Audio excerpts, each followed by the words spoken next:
우리가 읽었던 말씀에 근거하여 하나님의 축복 약속이라, 이런 제목의 말씀을 듣고자 합니다. 제가 학개서를 4주간에 걸쳐서 한 달에 걸쳐서 설교했는데 오늘 학개서의 마지막 결론이에요. 이제 기초공사를 완성한 날이 여기 본문에 9월 24일이에요. 10절에도 나오지요. 9월 이게 왕 2년 9째 날 24일 이 말이 나오지요. 이 날이 18절에도 나와요. 9째 달 24일, 그 다음에 20절에도 다시 이게 그달 24일, 9월 24일은 언제냐? 성전은 건축을 완공한 날이 아니라 이제 기초공사를 완성한 날이에요. 하나님의 말씀이 전하여지기 시작하여 3개월째 되는 날, 이제 초막절 마지막 날 기초가 시작되어졌을 때 한번 말씀하고, 그로부터 2개월 후인 이게 9월 24일에 하나님이 학개 선지자를 통하여 이스라엘 백성들에게 하셨던 말씀인데, 여기에 놀라운 축복이 담겨 있어요. 여기 그 9장 19절 마지막에 봐봐요. 19절 마지막 절에 보면 하나님이 그러나 오늘부터는 내가 너희에게 뭐하리라? 복을 주리라. 19절에 영어로 하면, 내가 영어로 한번 해볼게요. 영어로 해서 미안해요. I will bless you. I will bless you. 내가 너희를 축복하겠다. 이런 놀라운 말씀을 주셨어요. 이때는 언제요? 성전 건축을 완공한 때가 아니요, 기초공사 완공했는데 그들의 헌신을 하나님이 중심을 보시고, 이 백성이 진정으로 나를 사랑하고 나를 경외하고 성전을 건축하려고 마음을 먹었구나. 그들의 헌신을 보시고 하나님이 놀랍게 축복을 약속하는 내용이 오늘 본문의 결론의 핵심인데, 상당히 본문이 길지 않아요. 이 본문들을 좀 살펴보려고 합니다. 여러분, 지난주일 설교는요 2장 1절에서 7째 달, 그달 21일은 초막절 마지막 날이에요. 그로부터 한 2개월이 지난 9월 24일은 우리 달력으로 하면 12월 한 18일쯤 되어지는데, 성전 기초공사가 완공된 날에 하나님이 학개 선지자를 통하여 긴 말씀들을 몇 차례에 걸쳐서 주었어요. 그 말씀이 뭐냐? 이스라엘 백성들이 그 1장 6절에 이런 말씀 있잖아. 1장 6절 봐봐요. 이 성전이 황폐하였거늘 너희가 이때에 판벽한 집에 거주하는 것이 옳으냐 하면서, 성전은 황폐된 채 방치하고 자기들은 화려한 집, 비싼 집 지어서 거기 거주하는 데 집중하는 그들을 책망하셨던 데 있지 않아요? 그때 하늘은 여기 1장 10절에 이슬을 그치고 땅은 산초를 그치고, 11절에 보면 나는 모든 것까지도 한제가 들여서 어려움에 빠졌다 하는 내용들 있었지 않아요? 그런데 성전 건축을 시작하여 3개월이 지나 9월 24일은 추수기가 끝나고 이제 겨울의 마지막 이제 보리 가는 것처럼 파종을 하여 이른비를 간절히 기다리는 시기였어요. 성전 주춧돌을 다 놓고 기초공사를 완성한 백성들의 헌신을 보시고 하나님께서 그러나 내가 너희를 축복하리라. 그러나 과거에는 너희들에게 복을 주지 아니했지만 너희들이 이 기초공사 3개월 동안에 하는 것 보니까 진정으로 너희들이 나를 경외하고 성전 건축하려고 마음을 모두고 희생하는 걸 내가 보았다. 그러나 이제는 내가 너희를 축복하리라. 놀라운 말씀을 주셨어요. 이것이 말이에요. 학개서 마지막에 결론이거든요.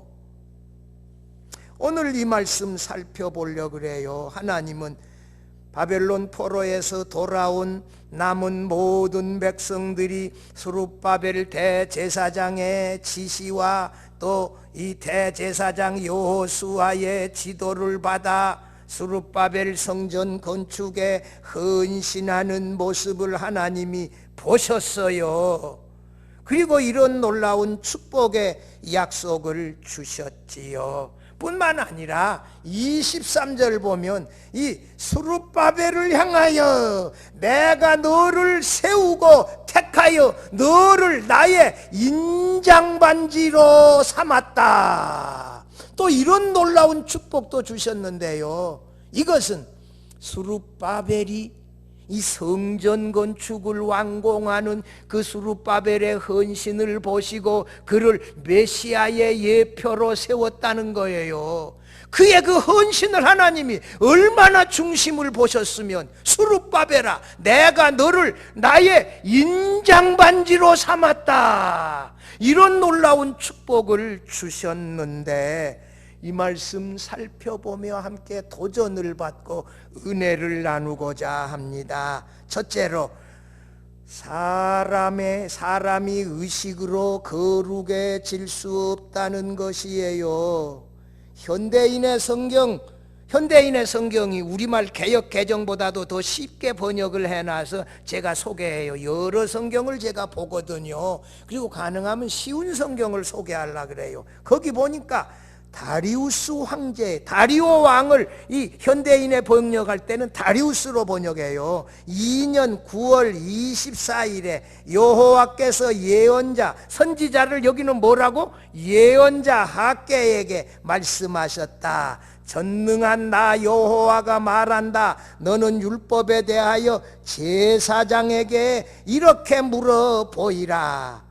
사람이 만일 거룩한 제물에 고기를 옷자락에 싸가지고 가다가 옷자락이 떡이나 국이나 포도주나 기름이나 다른 음식물에 닿으면 그래도 그것이 거룩하겠습니까? 그래서 학개가 제사장들에게 묻자 그들이 뭐라고? 아닙니다 하고 대답하였다. 율법에 기록되어진 의식에 대하여 제사의식에 대하여 제사장들에게 묻는 말로 시작해요. 제사장은 율법을 맡아 가르치고 그들의 사명은 세속의 일을 떠나 백성들에게 제사를 통하여 이 거룩한 삶을 살도록 가르치는 것이었어요. 이 대답은 율법에 기록되어져 있는데 옷자락은 거룩하나 옷자락에 다른 것들은 거룩해지는 것이 아니라는 것이에요. 이 말씀의 뜻은 제사의식은 거룩하나 그 의식이 사람을 거룩하게 못한다는 뜻이에요. 바벨론 포로에서 돌아온 이스라엘의 남은 자들이 포로에서 돌아온 후에 얼마나 제대로 제사를 그동안 드리지 못했다가 제사를 열심히 드렸겠어요. 제사의식 자체는 거룩한 것이 틀림없습니다. 그러나 제사의식만 가지고 그들이 하나님 앞에서 거룩해질 수 없다는 것이에요. 말씀의 뜻은 제사의식은 거룩한 것이나 그 의식만으로 사람을 구원하지 못한다는 것이에요. 바벨론 포로에서 귀환한 이스라엘 백성으로는 아직 진리에 대하여 희미했고 어두웠지요. 그래서 학개 선지자는 그들의 부족한 부분을 제대로 밝히기 위하여 두 번째 질문으로 제사장들에게 물어 대답을 받아내요. 현대인의 성경 13절에 그때 학개가 만일 시체를 만져서 부정한 자가 이 음식물 중 하나를 만지면 그것도 역시 부정하겠습니까? 하고 다시 묻자 제사장들은 뭐라고? 부정합니다 하고 대답하였다. 시체를 만져서 부정하여진 사람이 그 손으로 무엇을 만지든지 그것은 다 더러워진다는 것이요. 이게 레위기 나오는 말씀이에요. 이 말씀의 뜻은 범죄한 사람이 이제 그 더러워진 손으로 무엇을 하든지 그것은 다 더럽다는 것이에요. 이 14절이 중요해요. 14절에 현대인의 성경에서 뭐라고? 같이 한번 읽어봐요. 그러자 학개가 대답하였다. 여호와께서 이렇게 말씀하십니다. 내 앞에서는 이 백성과 이 나라가 마찬가지이다. 그들이 행하는 일도 부정하고 그들이 드리는 것도 다 부정하다고. 바벨론 포로에서 귀양한 이스라엘 백성들이 성물을 바치며 이 제사를 드리며 크게 부흥하으나 그 제사의식만 가지고 거룩한 백성 될 수 없고 하나님을 기쁘시게 할 수 없다. 여러분, 타성화되어진 습관만 가지고 예배당에 나와서 11조도 하고 주일도 지키는데 정말 통회하고 잡아가는 심령 없이 하나님을 예배하고 섬기는 믿음 없이 왔다 갔다 폰만 잡고 이렇게 하는 것만으로 거룩해질 수 없다. 하나님을 기쁘시게 할 수 없다.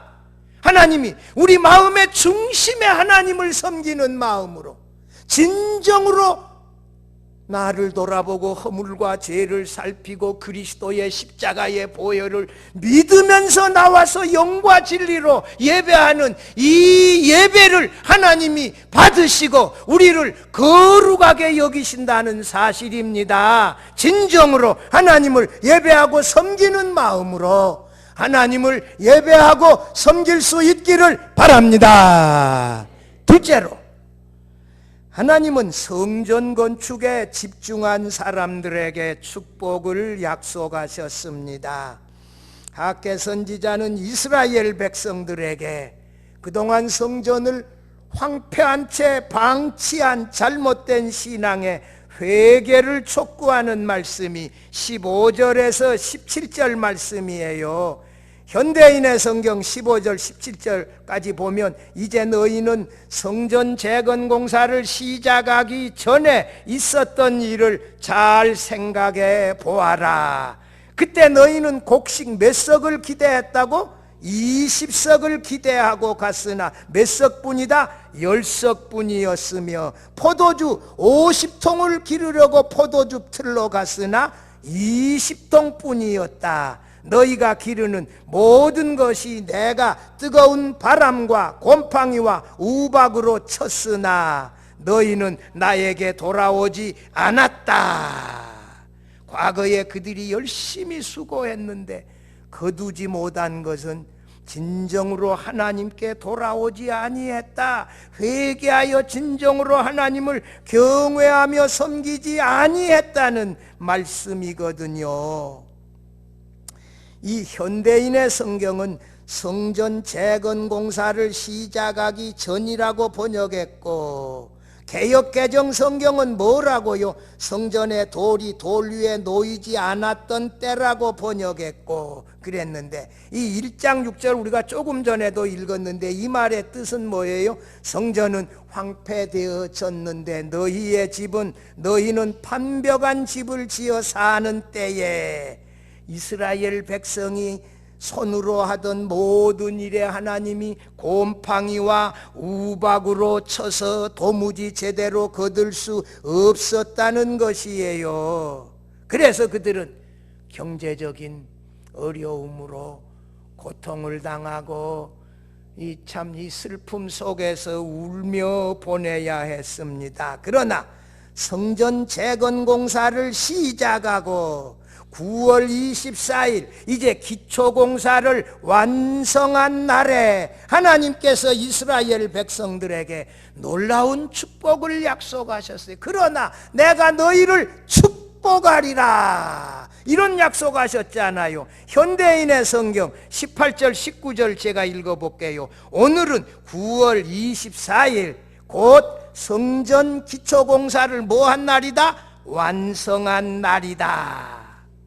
너희는 오늘 이후의 일을 잘 관찰해 보아라. 아직도 창고에 남아있는 씨앗이 있느냐? 지금까지는 포도나무, 무화과나무, 석류나무, 감람나무가 열매를 맺지 못하였으나 오늘부터는 내가 너희에게 복을 내려 주겠다. I will bless you. 내가 너희를 축복하겠다. 하나님이 이렇게 약속하셨어요. 성전 기초공사를 3개월 만에 완성하는 그들의 희생과 헌신을 하나님이 보셨어요. 이제부터는 성전이 다 완성된 것도 아닌데 기초공사만 완공하는 모습을 보고서 이제 내가 너희를 축복하겠다, 이렇게 놀라운 말씀을 주셨지요. 과거 이스라엘 백성이 성전 건축 공사를 방치하고 있었을 때 곡식의 씨앗도 남아있지 아니했고 포도나무, 석류나무, 감람나무들은 비가 내리지 아니하여 꽃은 피었으나 떨어져 버리고 열매는 맺었으나 자라지 못하고 다 떨어져 버렸는데 이제 성전 기초공사를 완공한 날에 하나님은 이스라엘 백성들의 손으로 하는 모든 일에 복을 주시겠다 약속하셨습니다.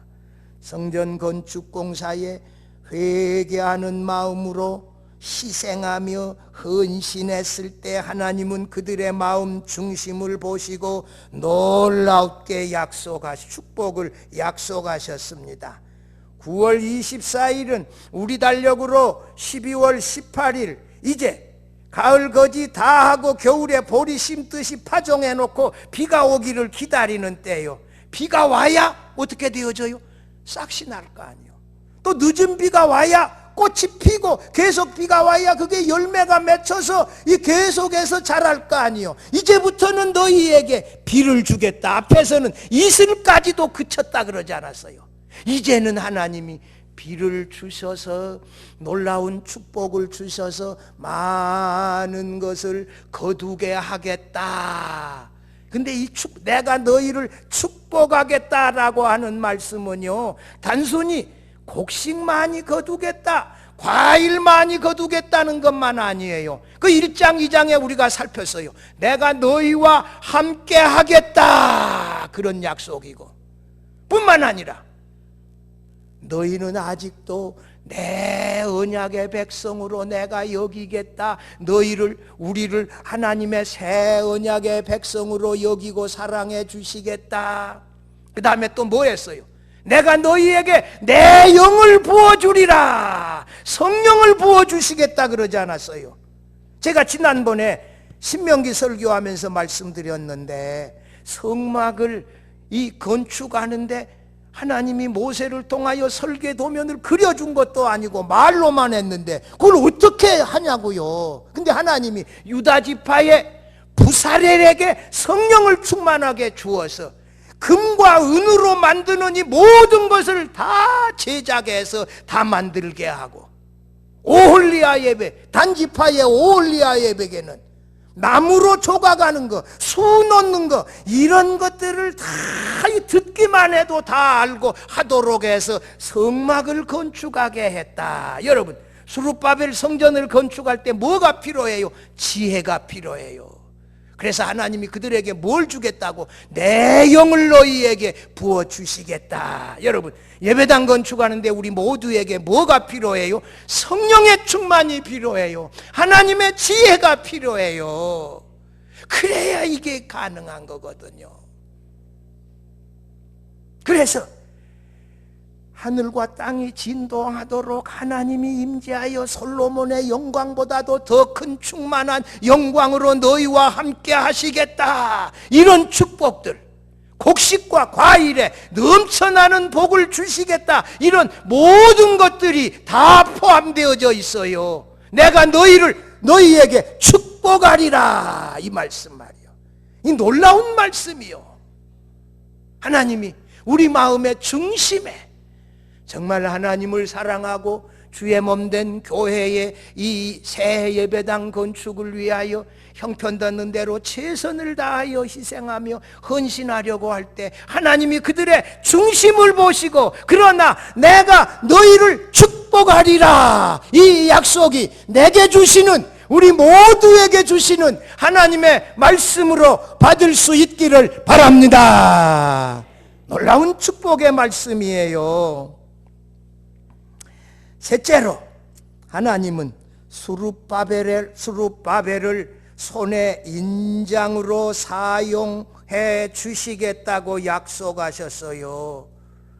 하나님은 지금까지 수룹바벨과 여호수아 대제사장과 이스라엘의 남은 모든 백성들에게 말씀하셨는데, 놀랍게도 2장 10절 이후부터는 누구에게, 특별히 오늘 본문 20절 이후에는 누구에게 말씀해요? 21절 봐봐요. 너는 누구에게? 유다 총독 수룹바벨에게 말하여 이르라.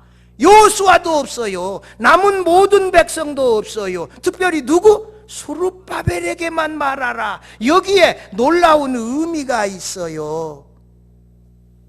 다윗의 후손인 수룹바벨은 예수 그리스도의 예표이자 다윗 언약의 영원한 왕으로, 그가 메시아의 예표로 그를 통하여 구속의 역사를 이루고 구원과 심판을 통한 최후 승리가 이루어질 것을 약속하시는 말씀이에요. 수룹바벨은 다윗의 후손, 바벨론의 포로로 잡혀간 여호야긴 왕의 장자 스알디엘의 아들이에요. 마태복음 1장 12절 한번 봐봐요. 거기에 바벨론으로 사로잡혀간 후에 여고냐가 누구예요? 여호야긴 왕이에요. 그 다음이 시드기야, 그 숙부 시드기야인데, 그 여고냐는 스알디엘을 낳고, 스알디엘은 누구를 낳아? 수룹바벨을 낳고, 이게 예수님의 족보의 조상들 아니에요. 수룹바벨이 예수님의 조상의 족보에 들어가서 그가 이 메시아의 예표로 오늘 본문에 등장하고 있다고요. 학개 선지자가 수룹바벨, 여호수아, 남은 이스라엘 백성들에게 성전 건축에 온 힘을 다할 것을 충고했는데, 이 수룹바벨이 그 일에 순종하여 헌신하고 충성했어요. 그가 집중하여, 최고의 지도자 아니요, 총독이니까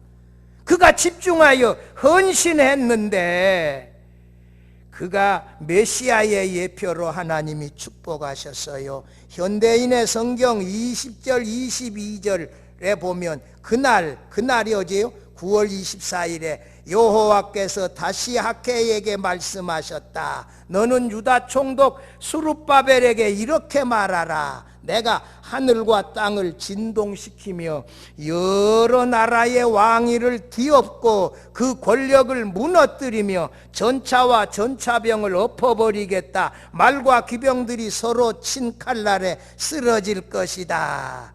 성전 기초공사를 완성하는 날 9월 24일에 하나님은 다시 학개 선지자를 통하여 하늘과 땅을 진동시킨다는 말씀을 주셨어요. 하늘과 땅의 진동은 하나님이 임재할 때 이런 진동이 나타난다 그러지 않았어요.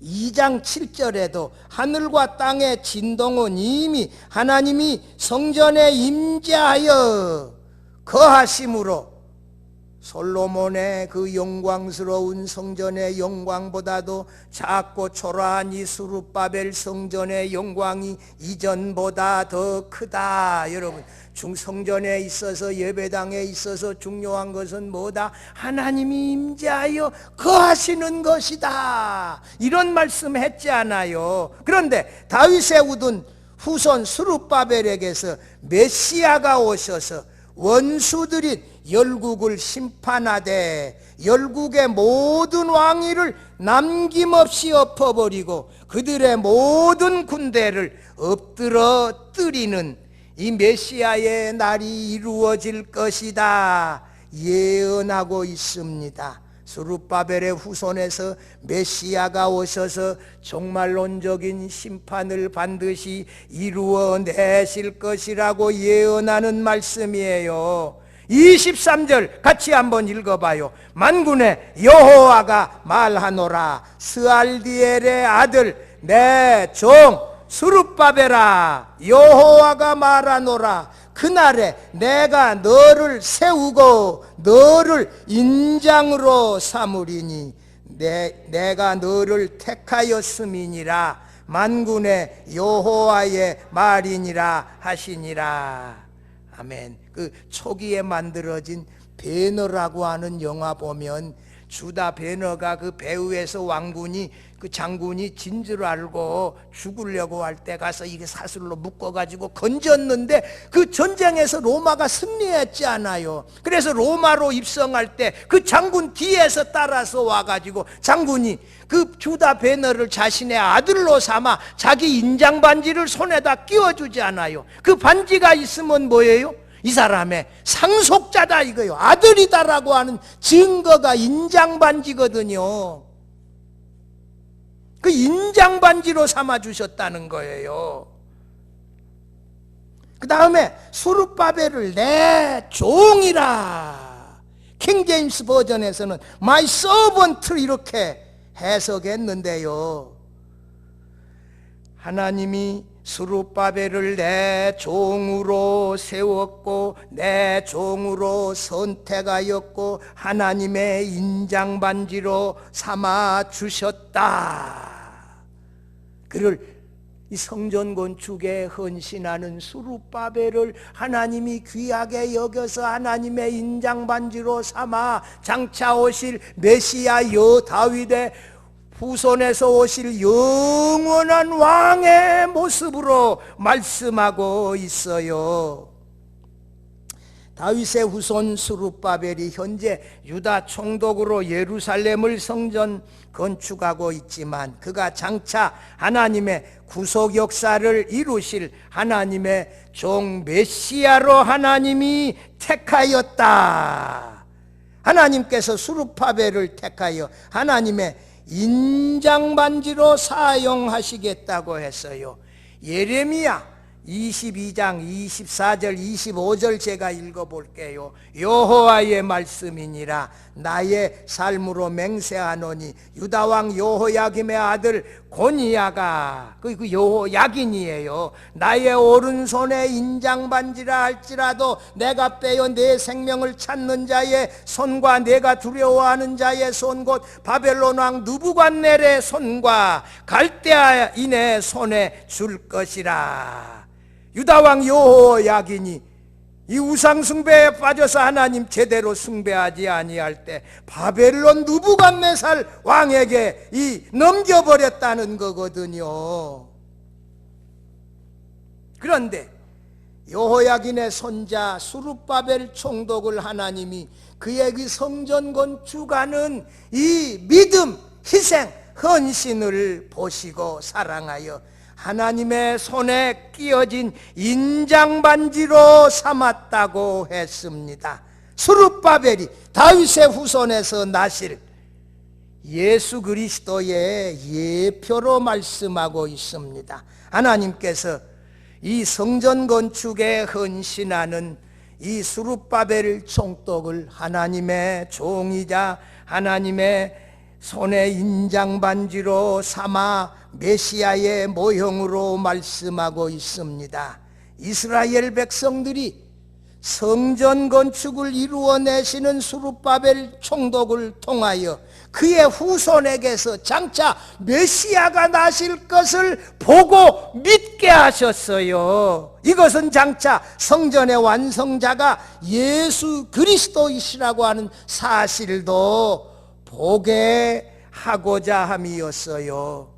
스룹바벨과 이스라엘 백성들은 하나님의 말씀에 순종하여 희생을 각오하여 성전 건축을 시작했어요. 그런데 하나님이 기초공사를 완성하던 날에 그러나 내가 너희를 축복하리라 하는 놀라운 축복의 약속을 주셨지요. 하나님께서 이스라엘 그 축복은 뭐요?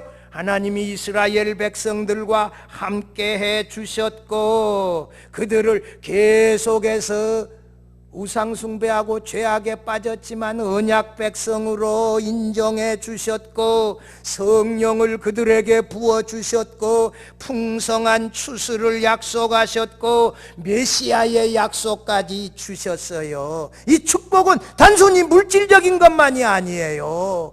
놀라운 축복을 약속해 주셨습니다. 이스라엘 백성들이 희생을 각오하고 순종했을 때 하나님은 그들이 치러야 할 대가보다 훨씬 더 큰 축복을 약속해 주셨습니다. 그러므로 이스라엘 백성들의 성전 건축에 대한 헌신은 고통이 아닌 축복의 통로였습니다.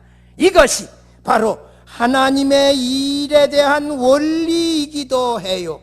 우리가 하나님의 일에 헌신할 때 하나님은 더 큰 축복을 주신다는 사실을 믿으시기를 바랍니다. 하나님은 우리 마음의 중심을 보세요.